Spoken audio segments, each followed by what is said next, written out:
Hai, Assalamualaikum. Okey, hari ni kita akan masuk bab baru iaitu bab harta intelek. Okey, apa itu harta intelek? Okey, saya bagi gambaran. Okey, jika awak ada mencipta suatu produk, satu barang, okey, tapi awak tak nak orang tiru hasil ciptaan awak tu, apa yang awak perlu buat? Mestilah awak kena daftarkan produk awak tu supaya orang lain tak boleh tiru. Okey, itu ada kaitan dengan harta intelek. So, untuk mengetahui lebih lanjut lagi tentang harta intelek, so jom kita teruskan. Okey, sebelum kita memulakan pembelajaran kita hari ini, okey, cikgu nak awak semua tahu apa yang awak akan dapat daripada pembelajaran kita hari ini. Okey, yang pertama, murid tahu menerangkan definisi harta intelek. Okey, yang kedua, murid akan dapat menjelaskan jenis harta intelek.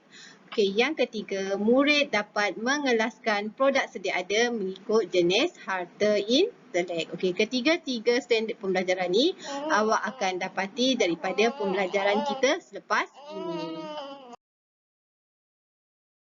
Okey, apa itu harta intelek ataupun definisi harta intelek? Okey, harta intelek ialah harta yang lahir daripada kreativiti minda manusia. Okey, seperti karya sastra dan seni. Okey, karya sastra dan seni ni, sastra ni macam buku, majalah. Okey, seni ni macam drama, lagu. Okey, itu termasuklah seni. Okey, lagi simbol, okey, nama, imej, reka cipta dan reka produk yang digunakan dalam perdagangan. Okey, reka cipta dan reka bentuk produk ni bukan sahaja produk yang awak nampak seperti kerusi, almari, TV tu semua. Okey, reka bentuk ni ada banyak jenis. Okey, ada reka bentuk pakaian, reka bentuk makanan. Okey, semua tu termasuk dalam reka bentuk. Okey, contohnya macam reka bentuk makanan ni contohnya macam sambal nyet Khairul Ming ni. Okey, sambal nyet Khairul Ming ni dia telah daftarkan sebagai sambal dia lah. So bila ada orang tiba-tiba nak eksploitasi barang dia menggunakan jenama dia, dia boleh saman. Okey, itu maksudnya harta intelek. Okey, harta intelek ni ialah sistem perlindungan harta yang memberikan hak eksklusif. Hak eksklusif ni ialah hak istimewa kepada pemiliknya untuk mengawal dan mengeksploitasi harta intelek mereka. Okey, ini termasuklah hak untuk membuat, mengguna, mengedar, menjual dan mengimport produk dia. Macam contoh cikgu tadilah, produk Khairul Ming tu. So dia bolehlah bila dia dah namakan produk dia tu ialah sambal nyet Khairul Ming. Okey, so orang tak bolehlah nak gunakan dia punya jenama. Itu maksudnya harta intelek. Okey, harta intelek ni ada dua jenis iaitu hak cipta dan harta industri. Okey, apa itu hak cipta dan harta industri? Okey, kita masuk dulu kepada hak cipta. Okey, hak cipta ni ialah perlindungan yang diberikan kepada penulis, pemilik hak cipta dan pelaku tertakluk di bawah Akta Hak Cipta 1987. Okey, karya-karya yang layak untuk mendapat perlindungan harta intelek hak cipta ni ialah okey, yang pertama ialah karya seni. Contohnya seperti lukisan. Okey, contohnya kalau awak buat lukisan yang cantik, lepas tu awak tak nak orang tiru hasil lukisan awak tu, so awak daftarkan lukisan awak tu. So, itu maksudnya awak adalah pemilik kepada lukisan tu, orang lain tak boleh nak tiru. Itu maksudnya hak cipta. Okey, yang kedua ialah filem. Okey, contoh filem yang awak tengok dekat wayang, kat TV tu kan. Okey, filem-filem, contoh filem Boboiboy. Okey, so orang luar tak boleh nak tiru macam mana cerita filem Boboiboy itu sebab apa dia telah dihak ciptakan. Okey, yang ketiga ialah karya sastra. Okey, karya sastra adalah seperti novel, buku. Okey, contohnya buku-buku cerita kan. Contoh buku cerita ada penulis dia semua kan. So orang lain tak boleh nak tiru sebab dia dah daftarkan sebagai hak ciptaan dia. Okey, yang keempat ialah siaran perlindungan. Yang kelima ialah karya muzik. Yang keenam rakaman bunyi serta karya terbitan. So, ketujuh karya-karya layak ni adalah di bawah hak cipta.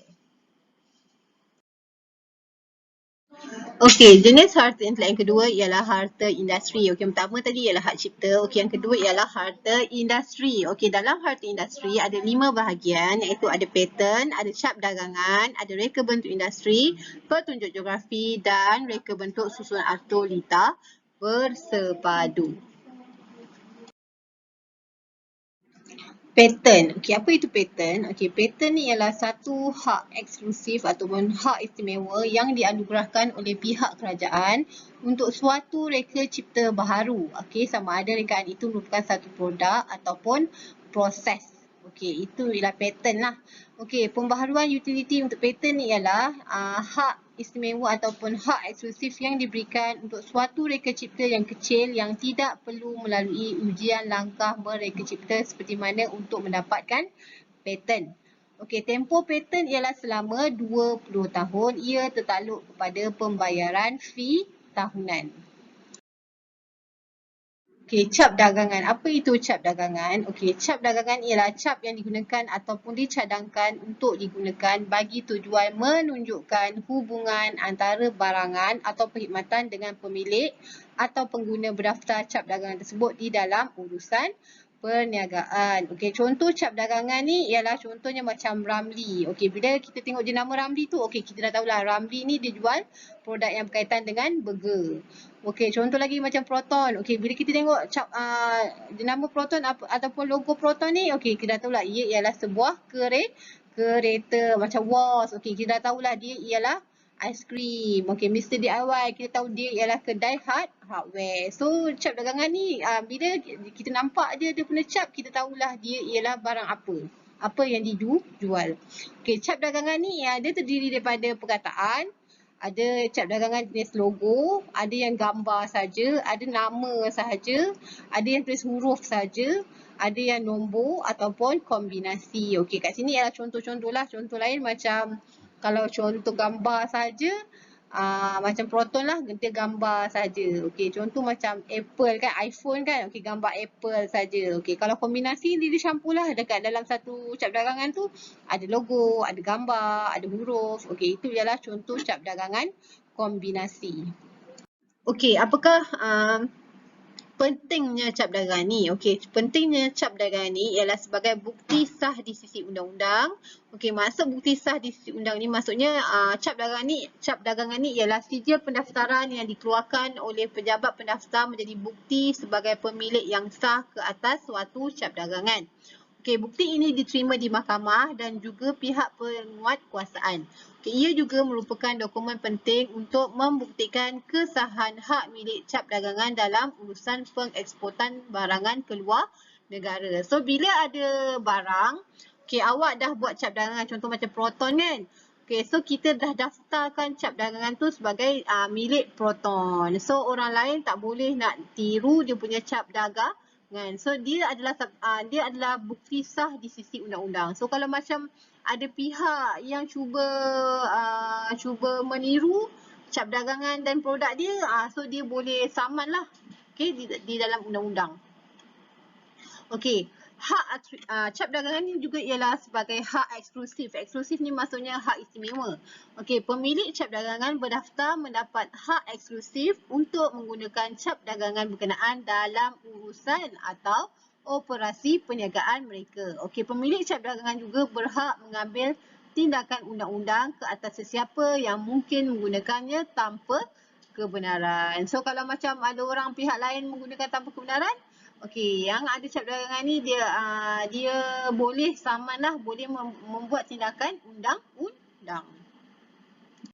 Okey, ada beberapa cap dagangan yang tidak boleh didaftarkan. Okey, antaranya ialah patent yang telah dipatentkan, surat patent diraja berdaftar, reka bentuk berdaftar dan hak cipta. Maksudnya produk sedia ada yang telah didaftarkan, kita tak boleh daftarkan dia sebagai cap dagangan kita. Okey, contohnya macam awak nak wujudkan minyak petrol awak sendiri kan dah ada Petronas, dah ada BHP kan. Okey, awak dah ada minyak sendiri tapi awak nak keluarkan jenama, awak tiru Petronas punya logo ataupun jenama. Tu tak boleh. Itu ialah cap dagangan yang tidak boleh didaftarkan. Okey, yang kedua ialah mahkota atau lambang diraja atau lencana ataupun lambang kebangsawanan atau lambang kebesaran. Okey, awak nak cipta logo, awak tiru contohnya lambang mahkota Johor punya mahkota tu awak tiru, tak boleh. Okey, yang ketiga ialah seperti bulan sabit merah, palang Geneva yang berwarna merah dan palang Persekutuan Swiss. Maksudnya awak ambil logo bulan sabit merah tu sebagai logo awak. Tu tak boleh. Itu ialah cap dagangan tidak boleh daftarkan. Okey, yang keempat, imej ataupun simbol angkatan tentera dan polis di Raja Malaysia. Okey, awak letak pula simbol polis ataupun ATM dekat awak punya logo ataupun cap dagangan, tu tak boleh. Okey, yang keempat, adanya perkataan atau representasi ASEAN dan bunga raya. Tu pun tak boleh. Okey, suatu representasi nama, lambang, bendera mana-mana organisasi antarabangsa, negeri, bandaraya, pertubuhan dan perbadanan. Okey, tu pun tak boleh. Ataupun nama, lambang negeri tersebut, tak boleh. Okey, imej simbol yang di Pertuan Agong, Raja Pemaisuri Agong, Sultan-Sultan yang di Pertua Negeri pun cap dagangan yang kita tidak boleh daftarkan. Okey, reka bentuk industri. Apa itu reka bentuk industri? Okey, reka bentuk industri ni ialah keseluruhan rupa bentuk luaran suatu barang atau produk. Okey, maksudnya kalau awak buat suatu produk, dia punya rupa, dia punya bentuk tu, itu ialah reka bentuk industri. Okey, yang kedua, bentuk atau tata rajah adalah contoh aspek 3 dimensi, sementara corak atau hiasan adalah 2 dimensi. Okey, so macam-macam produk macam kerusi ni ialah reka bentuk industri 3 dimensi. Okey, kalau macam corak ataupun lukisan ataupun hiasan adalah reka bentuk industri dalam 2 dimensi. Okey, ini ialah reka bentuk industri.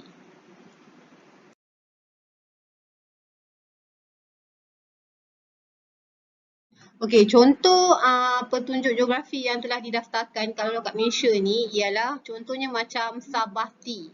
Okey, so Sabah Tea kat situ dekat dia punya jenama tu dah tulis dah Sabah. Maksudnya teh tu adalah keluaran daripada negeri Sabah.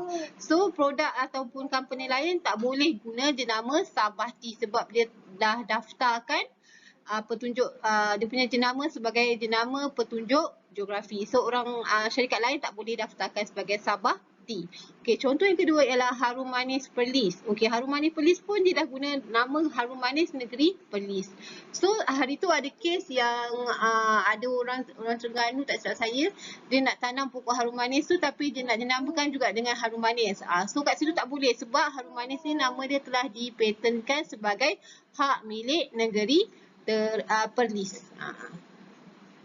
Okay, jenis harta industri yang terakhir ialah reka bentuk, susun atau lita bersepadu. Okay, lita bersepadu ni dipanggil IC lah kalau bahasa Inggeris dia integrated circuit. Okay, integrated circuit ni biasanya digunakan di kilang-kilang lah untuk membuat barang-barang elektronik. Okay, so IC ni ataupun lita bersepadu ni pun adalah di bawah harta industri.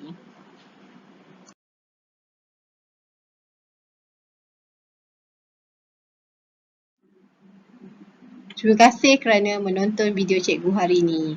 Bye.